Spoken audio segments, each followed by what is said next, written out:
Jim Stewart, back again with another dose of historical tonic for fragile white folks. Now we take the deep dive into history that I've been promising, and that's the way it's going to stay all the way until the end. It's all about the past. And as we do this, let me make sure that everybody understands what you're going to be seeing. You're going to be seeing a variety of images. Images are designed to invite you in, not just to look at them, but to imagine their creation and to imagine who might have been looking at them back then. You have different audiences who will see different things. You're your own audience, you'll see your own things. But at the same time, the past gives you multiple understandings, multiple interpretations.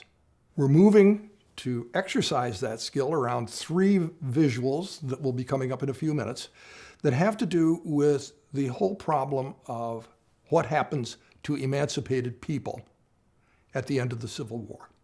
Now, emancipating 4 million African Americans, and a lot of them emancipated themselves during the course of the war, involves the largest appropriation by force of private property ever done by any government in the Western Hemisphere or in Europe. 4 million people with an average retail price.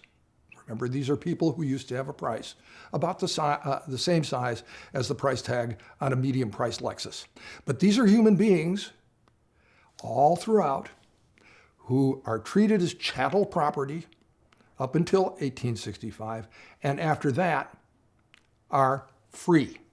Now, I want to dwell on freedom for just a minute and mention a wonderful historian whose work you have to know. His name is Eric Foner. He teaches at Columbia. And he wrote a little book one time that was titled Nothing But Freedom, Emancipation, and Its Legacies. That title has a giant paradox in it. If you were to ask free people, recently freed, what does freedom mean? They would raise a fist or gesticulate very affirmatively and say, we want nothing but freedom. In other words, nothing to stand in the way of our dignity, our independence, our autonomy, our family integrity, and our capacity to be able to make our own choices. The difficulty is that at the same period of time, while African American people are making statements like these and working them out in their own behavior, standing right next to them are people who are white, who are accustomed to 4 or 5 generations of owning those black people. So when the question of freedom comes up to them, the answer is, I will give them nothing more than technical freedom. Nothing narrow, but freedom, as opposed to an ample definition of freedom, which is the freedom that African Americans want. The other thing we have to know about after 1865 is that in order to be able to create this set of circumstances where masters are living right next to formerly enslaved people and coming up with totally different definitions of what freedom means, the cost of all this was 675,000 Americans, a total casualty number that is greater than the sum total of who was lost in World War I, World War II, Korea, and Vietnam. The event is the most cataclysmic thing that you can think of, and everybody is going to draw meaning out of this event throughout the whole time that we're doing these mini lectures. So now we know that masters and formerly enslaved people who are called freedmen back in the day are living right next to each other. And I think to make clear what this is all about, this is a ground rule. This has to do with the law of gravity. This is where the law of gravity that we can begin to feel around us begins to take form in the past, where we can really take a look at it, is to remember a observation made by probably the smartest white abolitionist that you could ever imagine. His name is Wendell Phillips. I wrote a biography of him. And when the 13th Amendment outlawing enslavement was ratified by the various states, his first remark was, "We have abolished the slave, but the master remains." The master is always there. The idea that one way or another black freedom is to be nothing but the most narrow definition of how you get up, brush your teeth, and go to work in the morning. Whereas the African American definition is nothing but freedom, which means an ample opportunity to get up, brush your teeth in the morning, and go out and face a world of opportunity and a world of positive feelings of equality with every other American citizen. To illustrate in a really clear way what it is that we've been talking about with these abstractions having to do with nothing but freedom or nothing but freedom, I think we ought to turn to America's most important 19th century American cartoonist, political cartoonist, and maybe the most important and influential American political cartoonist ever, a guy named Thomas Nast.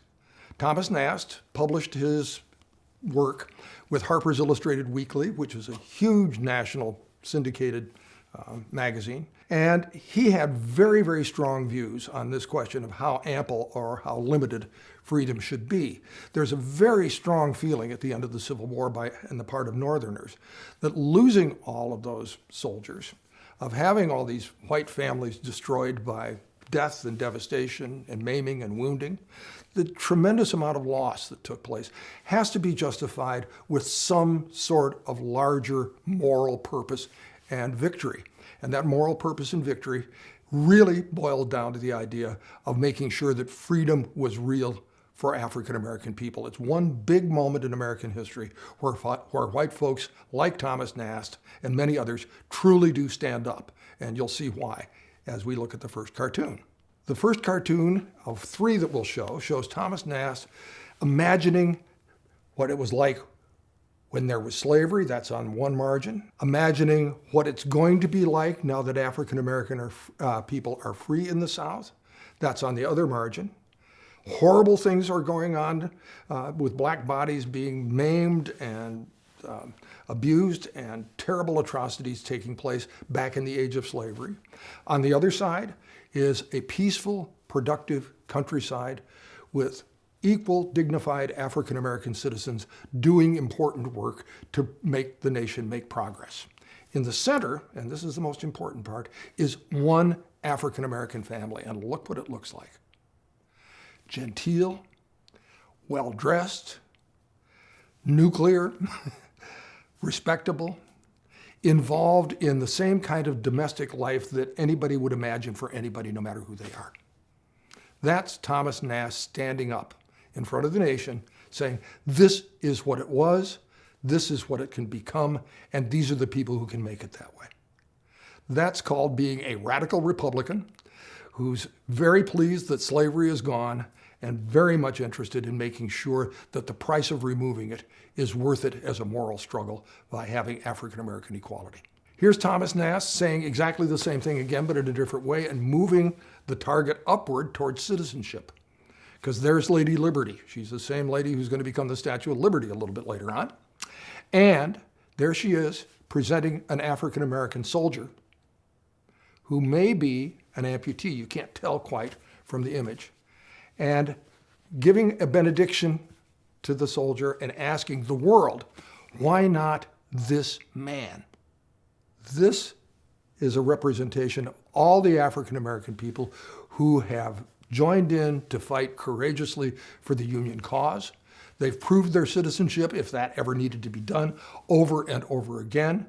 And so why not this man is a question of why is there not political equality for African American people in the United States as there is for all other people, Indians accepted, always.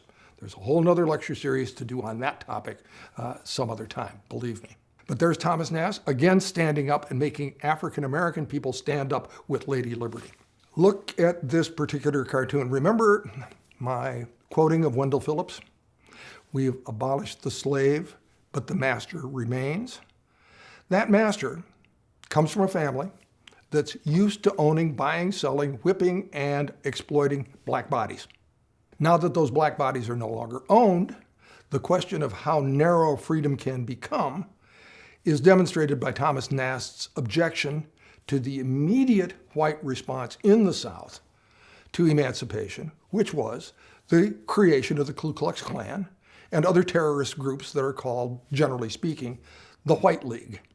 You can see the two, the Klansman and the White Leaguer, both armed, shaking hands over the huddled bodies of two African American people who are terrified by what's happening to them.